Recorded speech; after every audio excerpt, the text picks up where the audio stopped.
We all have a story to tell. Some are just beginning, others have been unfolding for years. Welcome to the Shaman Stories Podcast. Each week, I sit down with guests to explore their journeys into spirit, the challenges, awakenings, and the moments that shaped who they are today.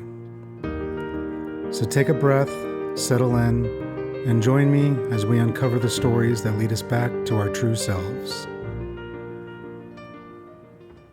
All right. Hello and welcome, everyone. Today's guest, we have Russell Van Brocklen with me. He's a dyslexia professor. So thank you for coming today, and I appreciate it. Thanks for having me. All right. Why don't you tell people a little bit about, I guess, what dyslexia professor means, what you do today, and we'll just try to figure out how we'll wind this all into, spirituality. Well, it started for me back when I applied for the New York State Assembly internship program in the late 90s. I wanted to know how laws were created, not a class I wanted to know. So when I showed up, I said, here's my neuropsychological evaluation. I have a first grade reading and writing level. And the director kind of flipped because there's just no way this was going to work.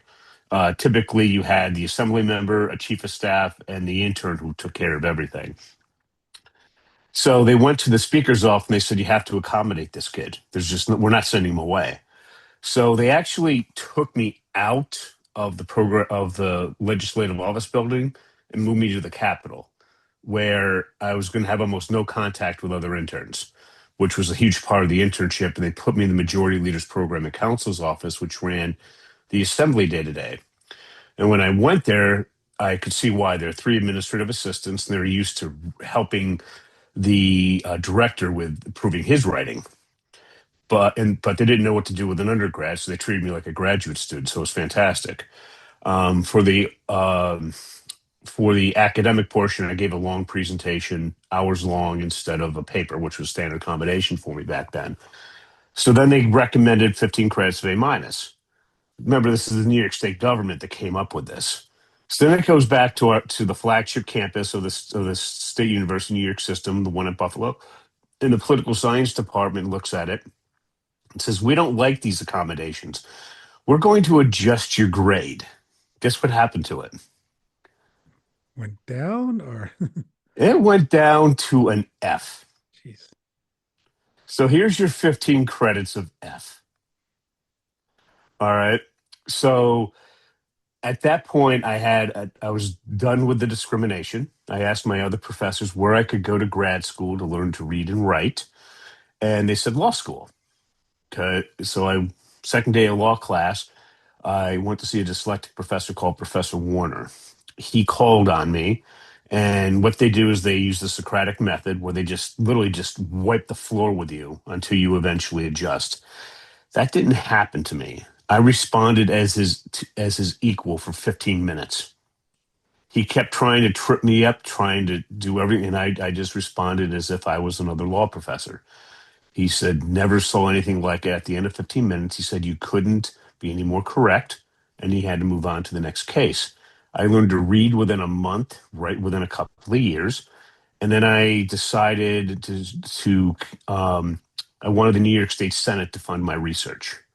So I showed them how I came up with a process to teach dyslexic high school kids, highly motivated, highly intelligent, to increase their writing skills from the middle school level to average veteran grad students. And they funded it after years of additional research. And so we finally got into the Averill Park Central School District right outside of Albany, New York. We took their best and brightest students and their best special ed teacher, 180 sessions a year, one class period a day for the school year, and they increased from the middle school level to average veteran graduate students. They all went on to college. They all graduated, GPAs at 2.5 to 3.6, no accommodations, um, and cost New York State taxpayers less than $900 a student. And that's how I got started. Interesting. And did you have, I'm making the assumption that you have dyslexia. Is that why Yes, you're able to my initiate? reading and writing skills, my baseline is first grade. Okay. Yeah, because we talked about this before we started recording. I never even I've heard of people having dyslexia, but I've never dealt with it myself. So I never think about it. You know what I mean? And that makes a lot of sense how it is a challenge for people. It is an accommodation that needs to be taken care of. But it's just not something I've ever had to worry about or think about. So it just never Mhm. crosses my mind. And it's an interesting, I guess, different way of looking at life once you start thinking about it, for sure. Well, yeah, but when you look at it, it really is. This is the top book in the field. It really is quite simple. This is a medical book from Yale called Overcoming Dyslexia. That's dyslexia. Do you Uh, see how the back part of your brain has this massive neural activity? mhm. And the back part of mine has next to nothing? Yep. Now, do you see how the front part of my brain is about 2.5 times overactive? Hmm. Okay. So I had this weird idea. Let's use that overactivity in the front part of the dyslexic brain to show them how to read and write more efficiently. And once you do that and you start following that process, so if you look at the overactive front part of the brain, it deals with two areas according to Yale: articulation followed by word analysis. So when I did the first system I came up with, the first course, it was based on the graduate records exam analytical writing assessment. Analytical articulation to me is the same thing. But when I started working with typical kids, that wasn't going to work. So I had to switch it to word analysis followed by articulation. So I'd like to just walk you through Hmm. because so your audience can have something they can use tonight. So I want you to imagine. Did you ever know any dyslexic elementary school kids? Not officially. I've heard people say that they were, but not enough to the point where I dove deep into it. You know what I mean? I moved every 2 years, so I was constantly at new school. So I didn't have a friend per se growing up that was dyslexic. Okay, military. Yeah, my parents were ex-military, then I was military, so yeah. Okay, all right. So let me give you an example. Did you ever hear of this guy called George Patton? Yeah, of course. Guess what? Dyslexic. Hmm. All right. So here's as far as just to get the biggest problem that you're going to run into. A lot of times these kids are writing what appear to be randomly placed misspelled words. Parents, teachers don't even know where to begin. So I want you to imagine this is an example I just use all the time. Her name is Sarah. She was in 10th grade. I'm sorry, 10 years old in fifth grade, 10 years old in fifth grade, writing at the second grade level. So she's writing randomly placed misspelled words. Nobody knows how to help her. Her favorite thing in the world to do is swimming. She's on the swim team, gets in the pool every chance she can get. So what we're going to do is we're going to imagine you were going to tutor her. You would pull out a laptop, not an iPad, not an iPhone, certainly not handwriting, a laptop with a real keyboard. You're going to type out hero plus sign. What are you talking about? So then we're going to replace hero for Sarah. Sarah plus sign. What are we talking about? Then you're going to go and you're going to have a list of 10 things that she really, really likes, 10 things that she really, really dislikes. First thing that she really likes is swimming. We're going to replace what are we talking about with that. So we got Sarah plus sign. What are we talking about? We're going to swap that out with swimming. Sarah plus sign swimming. See how we got there? Hmm. Okay. Now I'm going to try to fool you with the simplest questions ever. All right. If you follow them exactly, this will work. If not, it doesn't work. And most people get an epiphany on what dyslexia is. Do you think I'll be able to fool you with the simplest questions ever? I mean, I'm not that smart, but All right, let's give it a try. Just try to answer me exactly what I'm saying. So we got right. Sarah plus sign swimming. Hmm. All right. We got to replace the plus sign with a word.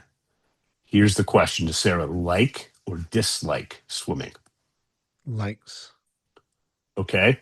Go ahead and put that word replace the plus sign. And what's the three-word sentence? Sarah likes swimming. Well, if we're saying just like, it would be Sarah like swimming. There'd be no You S. know, you are one of the, I've done over 150 podcasts, and that's the first time somebody got it right by catching themselves.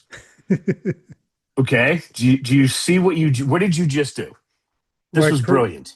I mean, the rules of the game with the two categories, it's kind of like computer programming, but you have like and dislike. So we're replacing the Mhm. plus with one of the other two. I automatically added the S because that's normal grammar, right? It's Sarah Right. likes, not Sarah like. Brilliant. Because you just did what most PhDs miss. All right. I asked if Sarah like or dislike, and you initially added the S to make it a proper sentence. Yep. But then you caught yourself and you did it the correct way because here's the thing, Sarah's dyslexic. She doesn't know how to add the S. Hmm.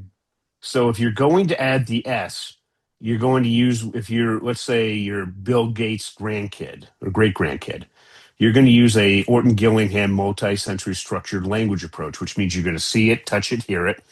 It would take you 2 years and $11,000 at a non-for-profit to learn how to do that. And it takes forever to teach these kids because it's $75,000 a year for 4 to 5 years after fourth grade. Okay, because it just takes so long. Here's how we make it a lot more efficient. Sarah would have said like, so we have Sarah like swimming. How do we get her to add the S? Ask Sarah to read it out loud and then ask her, does that sound generally correct? And she would say, Sarah likes swimming. Does that sound generally correct, Sarah? No. Fix it. Sarah likes swimming. We do that for 10 likes and 10 dislikes until she gets it. Hmm. Does that make sense? Yep. Do you see how like and dislike is a form of articulation? Yep. Okay. Now, when we go because reason one, do you see how the reasons are a form? I'm sorry, like and dislike is a form of word analysis, and then the reasons are a form of articulation. That's drawing things from the back of the brain to the front where we got nothing going on to a lot going on, 2.5 times the activity. So then give me a reason why a 10-year-old girl would like swimming. It's fun. That's what everybody says. Sarah likes swimming because it's fun. I Now, do wouldn't you say see how we have a, exercise. It'd just be yeah, fun. yeah. Do you see how we have a bunch of misspelled words now? Hmm. So people don't know how to fix that. So what we do is we tell Sarah to read it out loud, to put a period down, read it out loud. Does it sound generally correct? We don't care about the spelling now. And she keeps doing that until it sounds generally correct because the schools have a horrible time with these massively horrible grammar errors. Once you get them down to something that's small to moderate, they can deal with it. That gets rid of the nasty stuff. Then we tell her for each time she is going through this and there's a misspelled word, she has to retype it. And she keeps telling herself, I'm not going to make that mistake. And she keeps retyping it and she keeps making it between 3 and 13 times. Around 9 to 13 times, she's concentrating so hard. Each time she says, I'm not going to make that mistake, she concentrates even harder. And that's where the magic happens. What happens is as she keeps doing that, as she keeps pressing herself at around 9 to 13 times, sometimes you can start seeing sweat coming down her forehead. She's trying so intensely. Eventually she gets it right. And then you do 10 likes and 10 dislikes until everything is spelled correctly. And then for reason one and reason two, everything's spelled correctly. Reason one, reason two, and reason three. When you get done with that, you're taking the writing from maybe kindergarten, first grade level to end of second, beginning third grade level, and it's clean. The reading, because if you can write it, you can read it, also increases quite a bit. And that's how we do the initial start of it. But what I also found is these kids, I can't get them to do anything unless if we're in what they call their speciality. This is so dyslectic. And do you know any kids with ADD or ADHD? Yes. Okay. Um, let's pick one with ADHD. Do you know them well? Yeah. They're constantly starting new projects or it's like the new shiny thing. They'll get really focused on it for a while and then they'll try to do something else, or even just walking across the room, they might stop 20 different times and then they'll get stressed out because they're started way too much instead of focusing on the one thing they originally were working on. Okay. Now with the ADHD, do you ever find it hard to get these kids to concentrate on anything?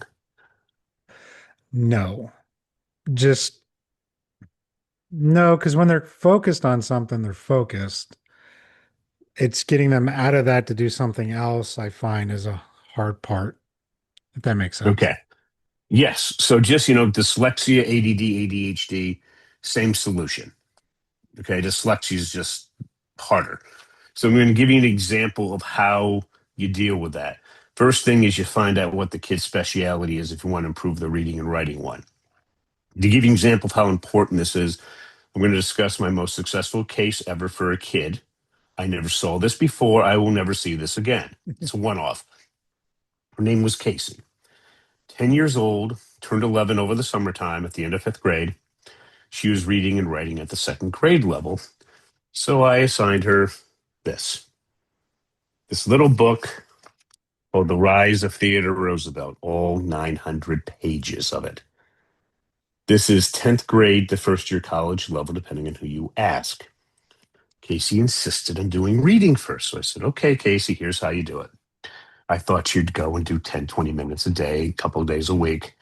I didn't know Casey. She went up to her room, locked herself away for 3 hours a night for 6 months. Okay.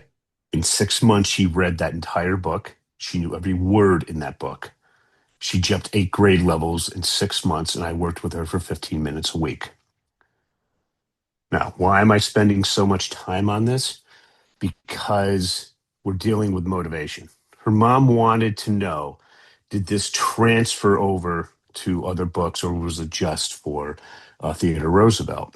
So I assigned her a book. I gave her a book that she wouldn't like. Have you ever been to Disney World? No. Okay. Well, this is my most popular book. It's called Walt Disney, The Triumph of the American Imagination, all 1,000 pages of it. I assigned her that one, and she hated it. She couldn't stand it. All right, why did I assign it? That's my most popular book. If you go to Disney World, people want to know what the Disney magic is. It's two universal themes. Usually takes about 2 to 3 years for the kids to find both. Took Casey 3 months. And then I had her mother come on the call because I knew she'd get a kick out of this, as parents do. And I said, Casey, you finished. What did you think of that book? I hate it. And we said, you can go and dispose. She literally went and destroyed the book in front of her mom. All right. She hated it so much. Here's why I'm spending so much time on this. By the way, her mom got a real kick out of that. I asked her, Casey, how much did your motivation drop when we moved from a book you love, Theodore Roosevelt, to one you hated, Walt Disney? She said about 50%. Mhm. That was the most motivated kid I ever worked with. For typical students, you're down 75 to 90%. You step outside that speciality. So I want you to think about this. You have an ADD, ADHD, or dyslexic kid. You want to improve their reading and writing, and you're down 75 to 90% day one. And you wonder why what you're doing isn't working. All right. So we have to find their speciality and keep them on that. And we give them the book and the audio book to go with it. Next, what I found is we have to teach these kids, not from the general to the specific, but from the specific to the general. So when you're dealing with these kids, especially ADD and ADHD kids, if you're asking them, like, for example, could you imagine these ADHD kids, let's say there's a assignment on Martin Luther King. If you go and ask them and you ask, what effect did Martin Luther King's famous I Have a Dream speech have on the American Civil Rights Movement in the 1960s? Gen Ed kids know exactly what to do. The ADHD kids, no idea. If you ask them, in your speciality, do you have ideas flying around your head at light speed, but with little to no organization? They're going to say yes. All right. So then what we have to do is force the brain to organize itself by using writing as a measurable output. So we ask a specific to a general question. What personally compelled Martin Luther King to want to give his famous speech? So he goes ahead and we look at it and we look up in his biography what compelled him to do this. We find the answer. That answer gives us the question. which gives us an answer, which gives us a question, which gives us an answer. That forces the brain to organize itself by using writing as a measurable output. And then we do word analysis followed by articulation, and then things really move. Parents ask me how much. I could never give an example because my kids and their parents, they want privacy. So of course we do that. So last December 27th, I met Kimberly, and she said, "Yeah, you can use me as an example." She's a homeschooling mom. Her son Reed was in fifth grade. She literally just spent $700 to have the state of Ohio test her son, and he was reading at the 11th percentile in fifth grade, writing at the fourth percentile. 6 months later, at the end of the school year, he was reading at the 64th percentile, writing at the 65th percentile. His friends wanted him in public school this year for social reasons. Hmm. Instead of going in special ed, he's going in, taking typical classes, getting A's and B's. Nice. So that's how fast this is. She taught him for about 36 hours. There's a lot of homework, and she solved things far faster than the best private schools because she was working on how the dyslexic brain was designed. And the spirituality, I like using this as an example because Kimberly is from a very religious family. And a big part of how Reed improved his reading was reading the Bible for Bible school. So I want you to imagine you're 10 years old. You're in Bible school before church, and everybody else is reading, and you can't. And now he picks up the Bible and he can read very well, not only read it, but discuss it at a very evolved level. And that is one of the most important things for him, not only socially, but academically. And one of my other kids that I'm working with, his name is August. He's 9, again, from a very religious homeschooling family. He's picking up the Bible and he's coming up with all of these different ideas, figuring out how to teach himself to read. Hmm.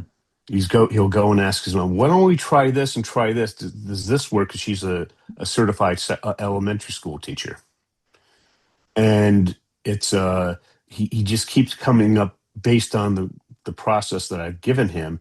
He's coming up with all these different ideas to improve his reading, and it's just all coming back again based on the Bible.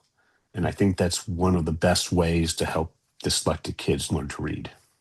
I mean, honestly, that the speciality technique, that's how everyone should be, we should be teaching kids that way anyway. I know we tried to homeschool for a little bit because of COVID and everything that happened, and we eventually put them in public school because they wanted that social interaction Hmm. as well. But it was the same concept we had was, what do you want to learn? They call it unschooling, but at the same time, you're still adding everything they need. It's, what works for you? Like one son really liked music. Okay, let's talk about the history of music.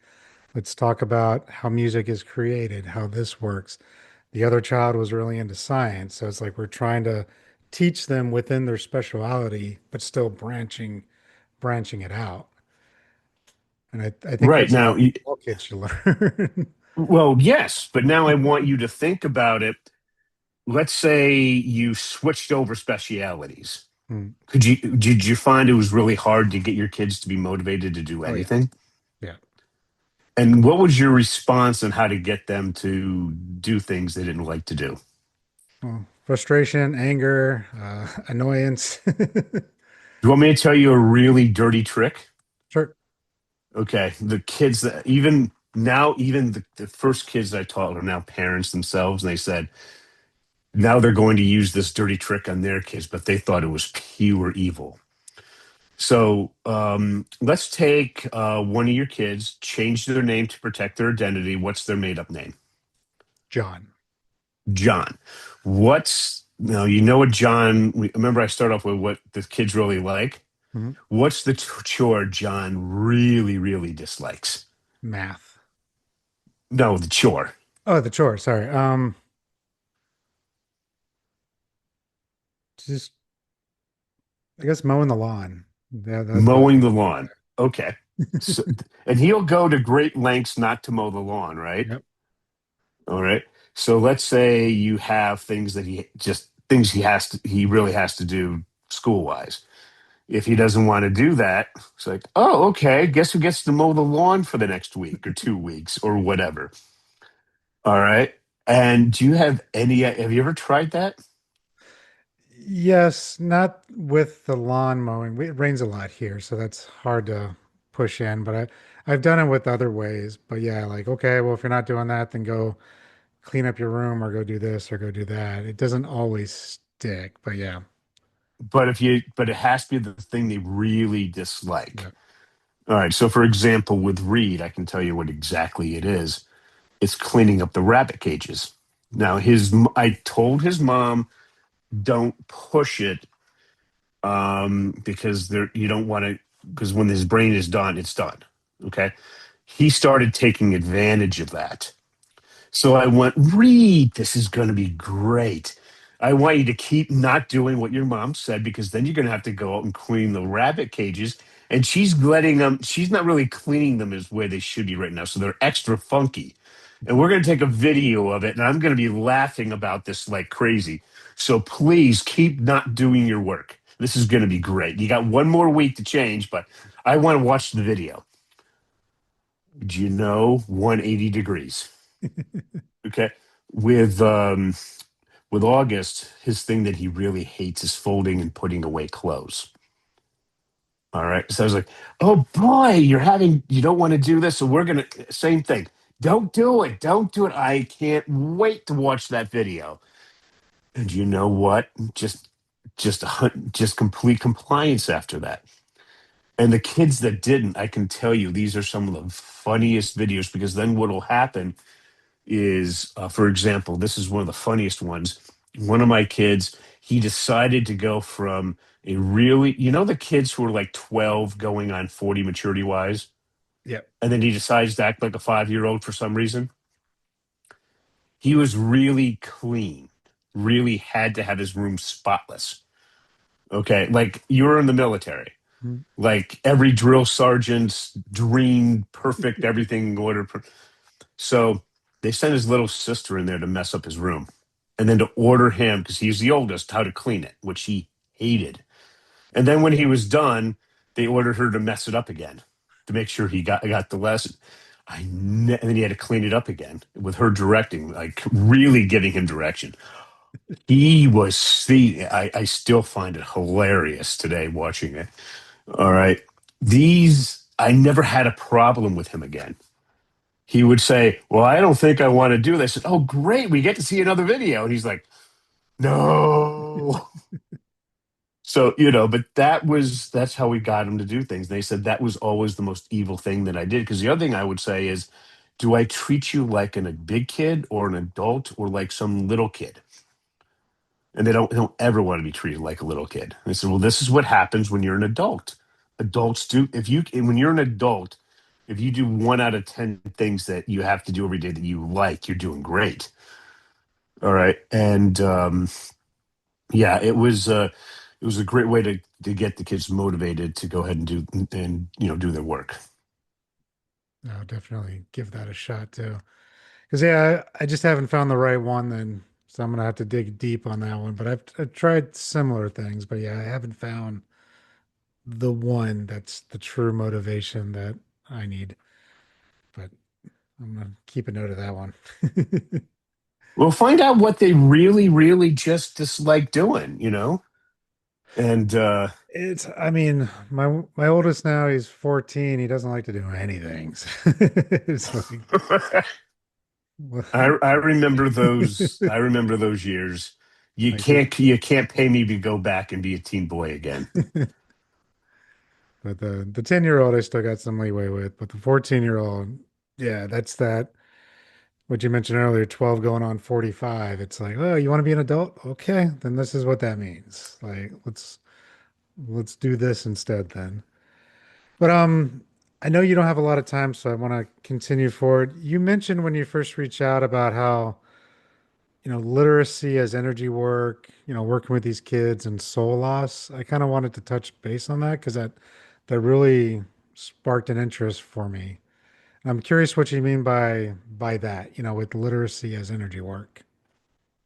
Well, when you're dealing with these kids, a lot of times, especially when you're dyslexic, do you have any idea how much bullying Hmm. these kids are going through?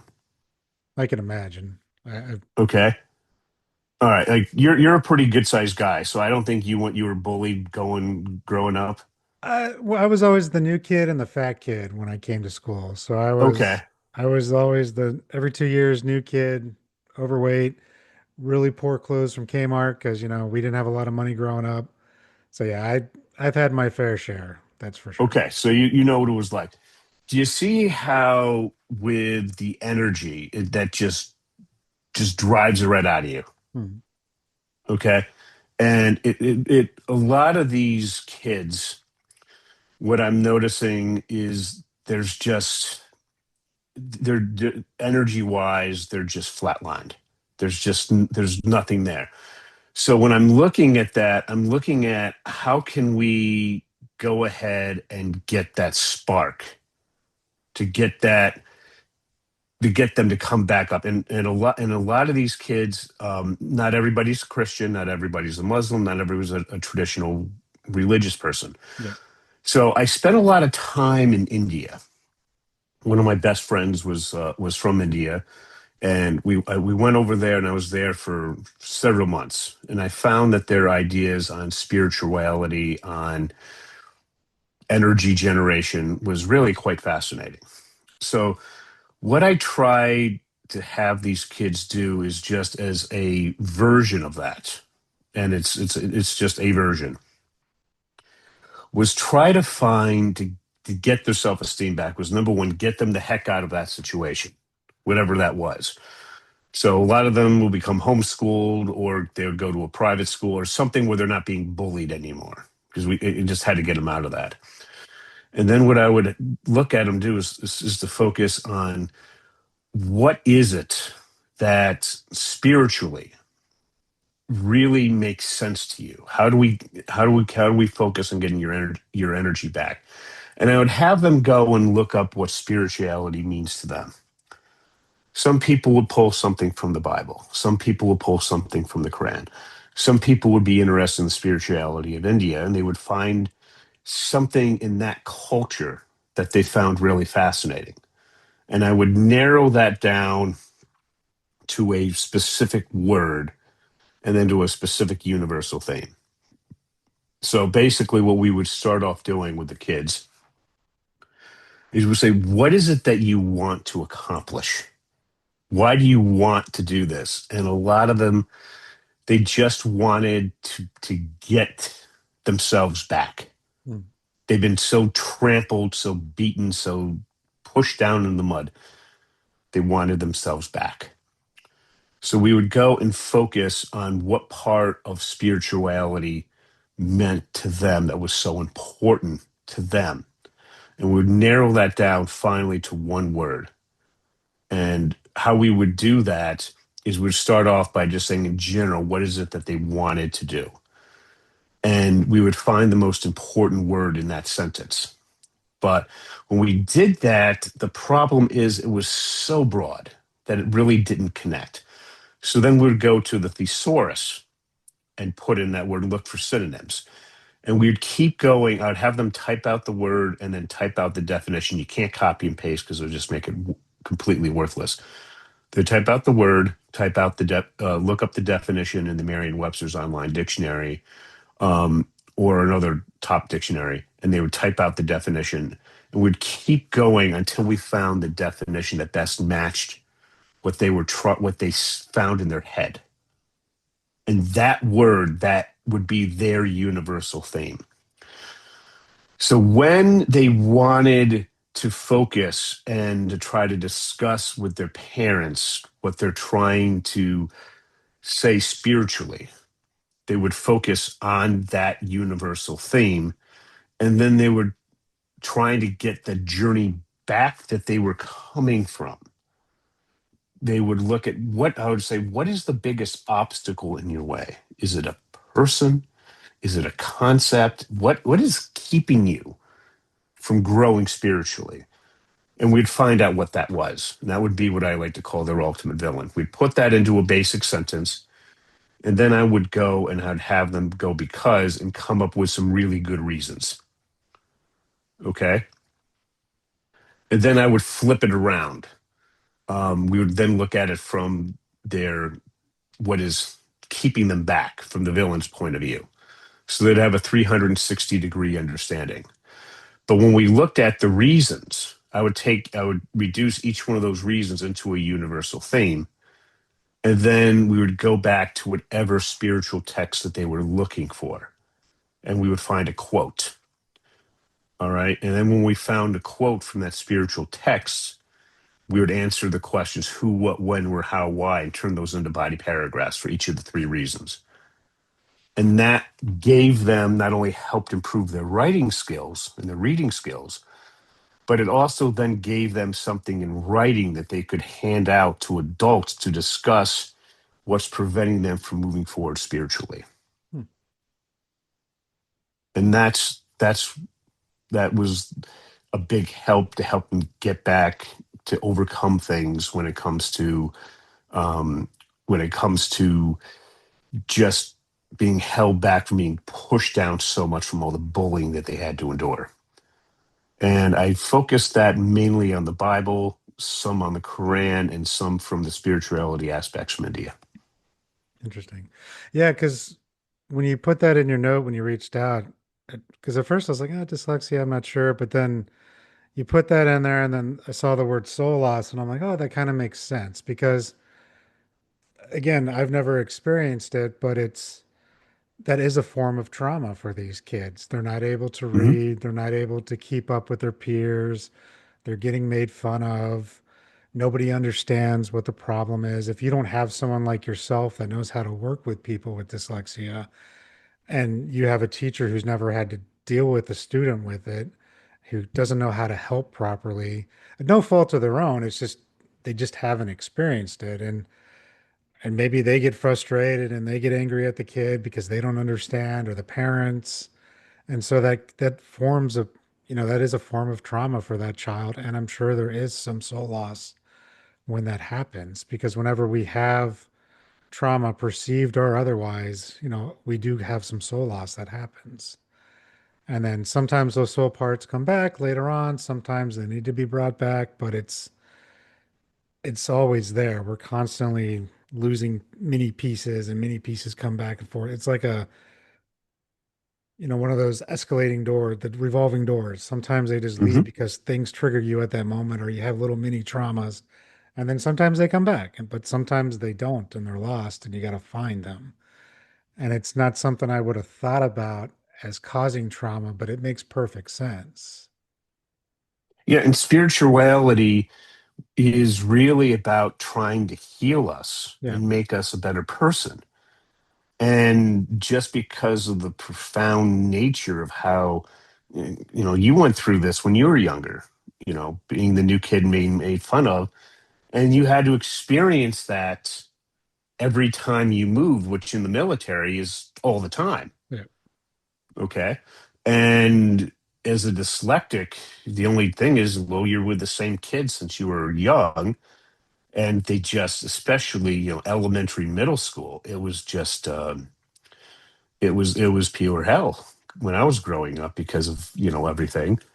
And I was one of the rare kids who actually just got so motivated. I didn't, nothing was going to stop me. I was going to overcome this.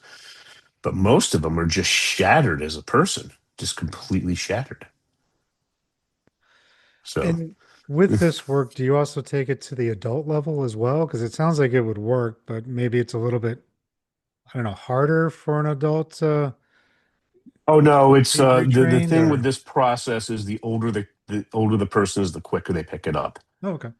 So that first program that I created, I still use that with adults. The most advanced person I brought it through had a master's degree in business from Columbia University, Ivy League, and it definitely helped him improve his thinking. Because the thing about dyslexics is we read slower, we write slower.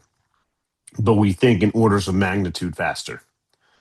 And with the artificial intelligence now, it was made for us. I tell every dyslexic, um, get Claude and use that. Um, I use Opus 4.5 all the time for writing, and it's like I have an assistant with me, and I spend $100 a month on it, and it's I can't believe a tool like this would ever exist. Is that just one of those like voice to text things where you just talk Oh to no, it? no, no, no, this is your standard artificial intelligence. Okay. I tell it what I'm looking for it to do, and the writing is just so good. People think voice to text, anything that's important, I type. All right, or I handwrite. Yeah, yeah, dyslexic handwriting. Yeah, that's what I take a picture of my iPhone after I write things out, and then I tell it what I need for a final product. And the editing, and it's just it's better writer than almost anybody I've ever hired. So I'm currently, like, for example, I'm currently working on a book based on what Kimberly went through. And when I wrote up my curriculum, I hired a professional ghostwriter. But after I hired her for two curriculums, I just had the artificial intelligence mimic what she would have written for the next two. And it's almost exactly the same thing she would have produced, but it saved me a couple $1,000s for each one. It's really just that good now. And it just helps out tremendously getting your thoughts on paper, getting it written. I can actually start submitting articles for writing, for major, because it's just, again, the writing is quality is just so good.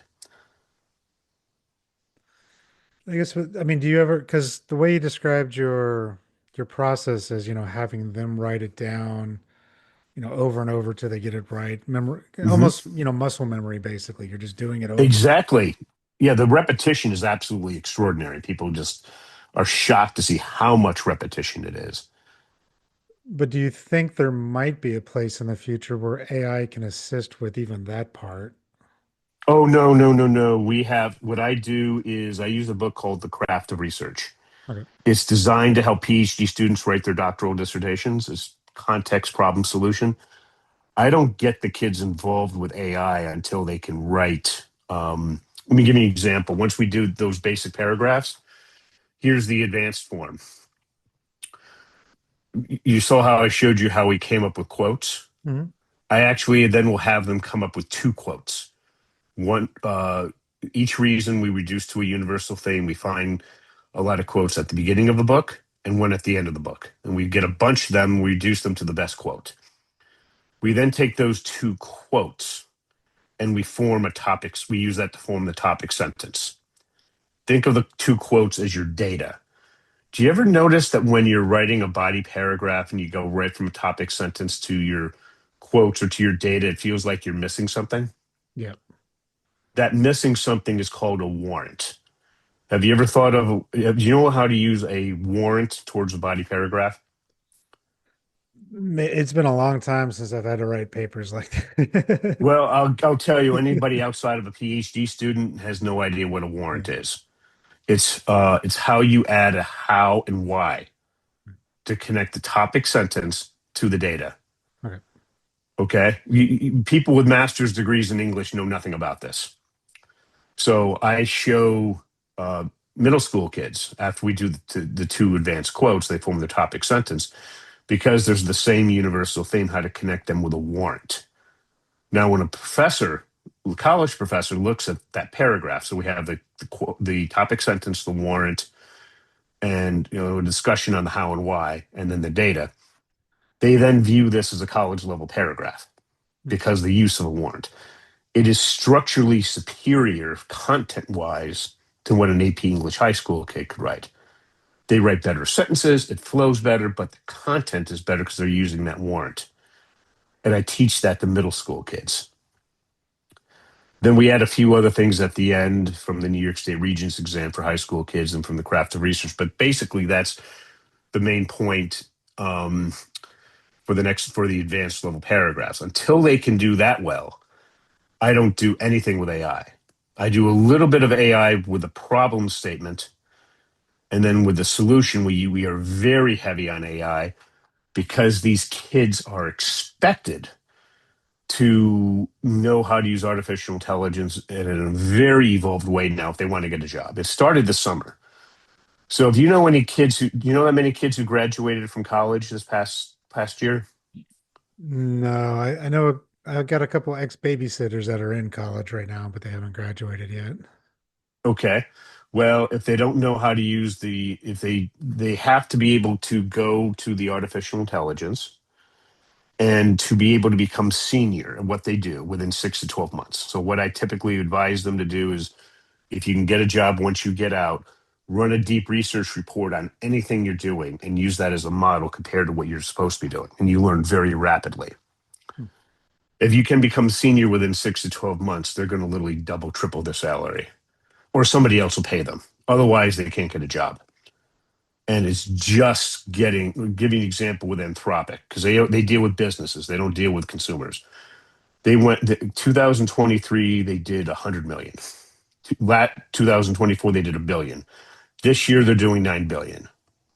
In 3 years, independent financial people think they're going to hit 70 billion. This is just go, and it's going to people that can work with it will do extraordinarily well. Those who can't will be unemployed. So, what the craft of research shows you: what's the context, what's going on, what's the problem statement, and then when you solve that problem statement, you find a solution that matters and moves things forward. I show that to high school kids. Most kids don't even learn that very well in grad school.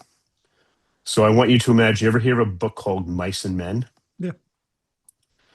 All right. So what I did to on the problem statement, I limited to that book. So I took out two major pieces. If my students want it, and then we come up with a solution where there's an 80% chance that the teacher is going to learn something substantive. So I want you to imagine every time your kid turns a paper in, there's an 80% chance the teacher's going to go, I actually learned something substantive. One of the 5 to 15 times in my career that happened. Now, if we want to add that back in, that one deals with disability. We would then go and look at some of these obscure journals where they're talking about disability laws and the mice and men. You go through literally dozens of those, find a hole. That's the purpose of the problem statement, and then use a solution to fill that in. If you do that appropriately, now you can submit your paper to one of these obscure journals. And if you get it published, do you have any idea what that does to give you a chance to get selected for college? Hmm. It just through the roof, more than practically anything else you can imagine. So but you apply that process to whatever you're going into, and then you end up doing very well. But I use the artificial intelligence a decent amount with the problem statement, very heavy with articulation, so that the kids are really well trained, so they can apply it day one when they get a job. Interesting. Yeah, I work in IT, so we see it all over the place, and like our programmers are playing with it, but also verifying because it's still not perfect yet on Hmm. that side of the house. And it's come a long way, that's for sure. But then I also hear those stories too, like they don't want you using AI in school or using AI papers, in college or universities. And so then I guess, I mean, that's a whole different topic than this. It just seems like Oh, oh no, conflict. but the answer is very simple. My process is completely written out. Okay. And what makes it ethical is you go to your teacher and you say, here's the process. How much can I use it? And Mhm. if the teacher allows you to use it little, all, some, whatever level that is, then it's ethical. Okay. And different teachers will have different lines. But if another teacher approves it, then they have to admit that it's at least something they can discuss amongst themselves. But it's the teacher that makes that decision. Okay. That makes sense. And But we notice that I having these kids write advanced writing before I even start using this process, because yeah, if they can't, then I can't let them do it. no, and that makes perfect sense too. I do have to deal with that with my son. He's like, "Oh, just use AI." I'm like, "No, you're going to answer the questions and you're going to do it your way first. Like you're not just gonna copy whatever the internet gives you. You're gonna do the work." Oh yeah, because then he'll get it. He couldn't get a job flipping burgers at McDonald's Yeah, because a robot would be exactly. taking that by the time he's our age. He's just going to learn how to regurgitate or just copy and paste instead of actually doing it. With the program that you have, because it's in New York, and is that something that you're looking at branching out to other states to help other Oh kids? yeah, Is no, it I work already with people. I work with people around the world. okay? So yeah, we're in the process of putting everything online on a platform called School, Skool. Um, and it's a mom. Her name is Angela. She's a certified elementary school teacher, and she's walking her son August through this process, and she's starting to put everything up online. Nice, And we deal with we I've been teaching parents around the world how to do this for 20 years. nice. Why parents? Because you know how expensive tutoring is. Okay. And a lot of times it's just cheaper to do it yourself. And most parents do it in 10 to 15-minute sessions. And I You would think don't, most parents want to be involved, especially with something like, I do. It's like I want my child to succeed. I want them to learn. And if I need to understand what it takes for them to get there, then I should also do that work, because I can't just depend on some stranger to teach them everything. And then they learn I mean, it's almost like a new way of reality because they're learning a different way of reading and writing that that child is used to, and now they can come out of their shell. You would think the parents would want to play a part of that. and they generally do, but all I'm doing is most parents, dyslexia is genetic. Yeah. Okay. It comes from somewhere. But normally it's the parent who's not dyslexic who does the teaching. And the simple fact is our brains are just completely opposite. Mhm. So all we're doing is we're finally teaching the dyslexic based on how their brain works.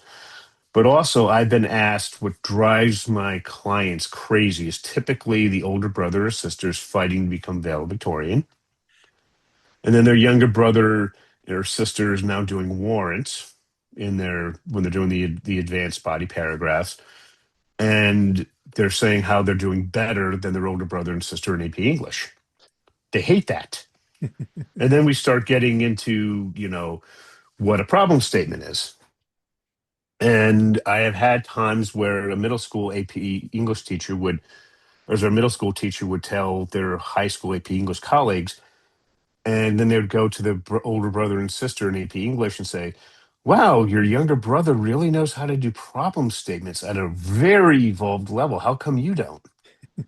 Well, they came up with a great solution. They understand. How come you don't?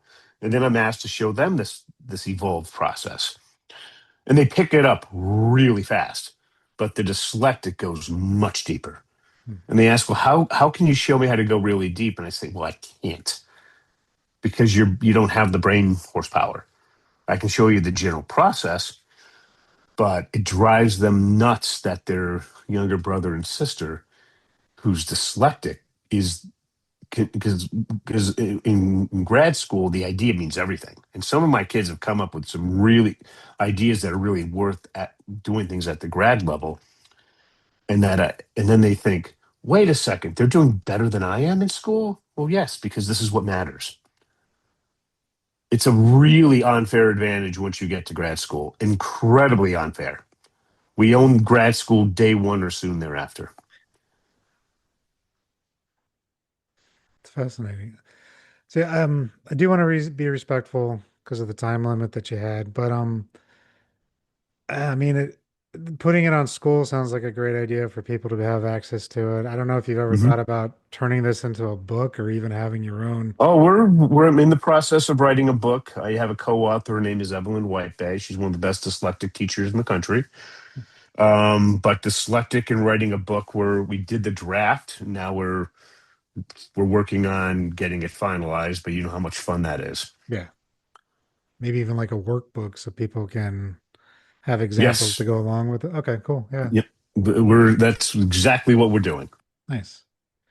That makes a lot of sense. Because yeah, I mean, it sounds super simple and effective, but I've never heard anyone talk about it. You know what I mean? Like the compared to I don't know, the first book you showed up, the big one, It's like Yep. super thick manual, but it's like your process sounds really streamlined and simple and It's effective. it's you're in computer program. You know how hard it Yeah. is to take the complex and make it so simple. I've had 14-year-old AP English girls teach this effectively. Why? Because they want to go on to Harvard or some other top school. And when they took a dyslexic kid that the teachers couldn't save and they got them to grade level, that makes a rather more interesting personal statement than anything else you can think of. Yeah, that's good for the resume fodder too. Better than just doing sports and all the different after school activities these school want to see. They want to see you actually implementing and helping and working with others. Oh yeah, well, everybody's class president, everybody's captain of their sports team, everybody did this volunteer project. When you get to the elite of the elite, everybody has that, but very few can say, "Yeah, well, I worked with this 9-year-old dyslexic kid. He was reading and writing like like a 5-year-old, and then I got him to grade level, and it took me, 13 months." Nice. Okay, and yeah, that's so. So I had to make it that simple. Sweet. That sounds great. And that'll also be really good for like homeschooling parents and all that good stuff. Hopefully Yeah, teachers will take it on yeah, and they and can use and it. we do a lot with and you'd be surprised. A lot of parents will teach this to their gen ed kids as well. Again, they fly through it. The dyslexic just goes really deep. The ADD, ADHD kids go somewhat deep, and the gen ed kids just superficial. Nice. Cool. So as we're wrapping up, why don't you let everyone know where they can find you? I'll put any links and stuff that you have also in the show notes. Oh, the easiest thing to do is just go to dyslexiaclasses.com. It's with an S, dyslexiaclasses.com. There's a button there that says download free guide. Just click on that, answer a couple of questions, and then set up a time to speak with me. It's a free half an hour. I find your kid's speciality, and we can go from there. Sweet. Sounds good, man. I appreciate it. This was fun. Thanks for having me. Thank you. Thank you for tuning in. Be sure to like, share, and subscribe. And if something our guests shared resonated with you, connect out to them. That's what these stories are here for. And if you're looking for deeper healing or support, you can always find me at pnwshamanichealing.com. See you in the next episode.